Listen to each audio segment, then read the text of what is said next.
Society today is composed of a series of institutions. From political institutions, legal institutions, religious institutions, to institutions of social class, familial values, and occupational specialization. It is obvious the profound influence these traditionalized structures have in shaping our understandings and perspectives. Yet, of all the social institutions we are born into, directed by, and conditioned upon, there seems to be no system as taken for granted and misunderstood as the monetary system.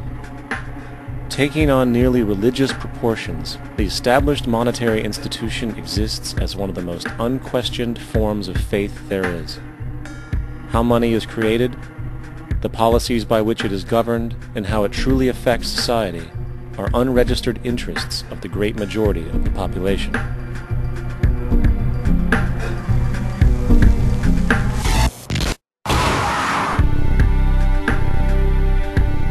In a world where 1% of the population owns 40% of the planet's wealth, in a world where 34,000 children die every single day from poverty and preventable diseases, and where 50% of the world's population lives on less than $2 a day, one thing is clear: something is very wrong.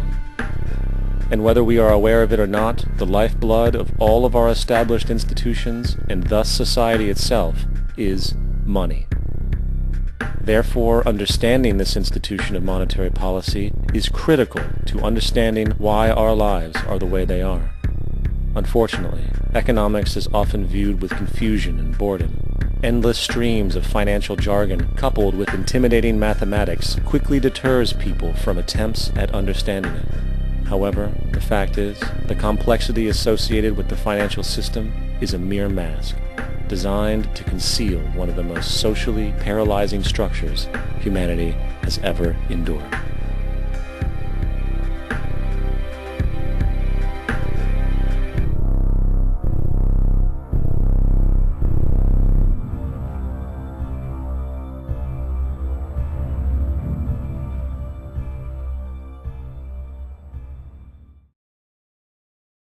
A number of years ago, the Central Bank of the United States, the Federal Reserve, produced a document entitled Modern Money Mechanics. This publication detailed the institutionalized practice of money creation as utilized by the Federal Reserve and the web of global commercial banks it supports. On the opening page, the document states its objective. The purpose of this booklet is to describe the basic process of money creation in a fractional reserve banking system. It then proceeds to describe this fractional reserve process through various banking terminology, a translation of which goes something like this. The United States government decides it needs some money, so it calls up the Federal Reserve and requests, say, $10 billion. The Fed replies, saying, sure, we'll buy $10 billion in government bonds from you. So the government takes some pieces of paper, paints some official-looking designs on them, and calls them treasury bonds. Then it puts a value on these bonds to the sum of $10 billion and sends them over to the Fed. In turn, the people at the Fed draw up a bunch of impressive pieces of paper themselves, only this time calling them Federal Reserve notes, also designating a value of $10 billion to the Fed. The Fed then takes these notes and trades them for the bonds. Once this exchange is complete, the government then takes the $10 billion in Federal Reserve notes and deposits it into a bank account. And upon this deposit, the paper notes officially become legal tender money, adding $10 billion to the U.S. money supply. And there it is. $10 billion in new money has been created. Of course, this example is a generalization, for, in reality, this transaction would occur electronically, with no paper used at all. In fact, only 3% of the U.S. money supply exists in physical currency. The other 97% essentially exists in computers alone. Now, government bonds are, by design, instruments of debt, and when the Fed purchases these bonds, with money it essentially created out of thin air, the government is actually promising to pay back that money to the Fed. In other words, the money was created out of debt. This mind-numbing paradox of how money or value can be created out of debt or a liability will become more clear as we further this exercise. So, the exchange has been made and now $10 billion sits in a commercial bank account. Here's where it gets really interesting. For as based on the fractional reserve practice, that $10 billion deposit instantly becomes part of the bank's reserves, just as all deposits do. And regarding reserve requirements, as stated in modern money mechanics, a bank must maintain legally required reserves equal to a prescribed percentage of its deposits. It then quantifies this by stating, under current regulations, the reserve requirement against most transaction accounts is 10%. This means that with a $10 billion deposit, 10% or $1 billion is held as the required reserve, while the other $9 billion is considered an excessive reserve and can be used as the basis for new loans. Now, it is logical to assume that this $9 billion is literally coming out of the existing $10 billion deposit.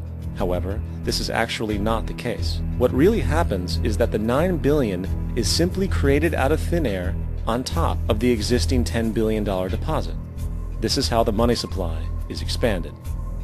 As stated in modern money mechanics, of course they, the banks, do not really pay out loans from the money they receive as deposits. If they did this, no additional money would be created. What they do when they make loans is to accept promissory notes, loan contracts, in exchange for credits, money, to the borrower's transaction accounts.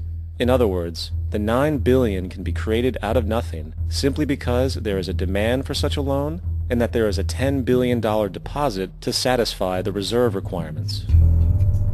Now, let's assume that somebody walks into this bank and borrows the newly available $9 billion. They will then most likely take that money and deposit it into their own bank account. The process then repeats, for that deposit becomes part of the bank's reserves. 10% is isolated, and in turn 90% of the $9 billion, or $8.1 billion, is now available as newly created money for more loans. And, of course, that 8.1 can be loaned out and redeposited, creating an additional 7.2 billion, to 6.5 billion, to 5.9 billion, etc. This deposit money creation loan cycle can technically go on to infinity. The average mathematical result is that about $90 billion can be created on top of the original $10 billion. In other words, for every deposit that ever occurs in the banking system, about 9 times that amount can be created out of thin air. Money jitters? Ask the obliging Bank of America for a jar of soothing instant money, M-O-N-E-Y, in the form of a convenient personal loan. So, now that we understand how money is created by this fractional reserve banking system, a logical yet elusive question might come to mind. What is actually giving this newly created money value? The answer? The money that already exists. The new money essentially steals value from the existing money supply. For the total pool of money is being increased irrespective to demand for goods and services. And as supply and demand finds equilibrium, prices rise, diminishing the purchasing power of each individual dollar. This is generally referred to as inflation, and inflation is essentially a hidden tax on the public. What is the advice that you generally get? And that is, inflate the currency. They don't say debase the currency. They don't say devalue the currency. They don't say cheat the people who are saved. They say lower the interest rates. The real deception is when we distort the value of money. When we create money out of thin air, we have no savings, and yet there's so-called capital.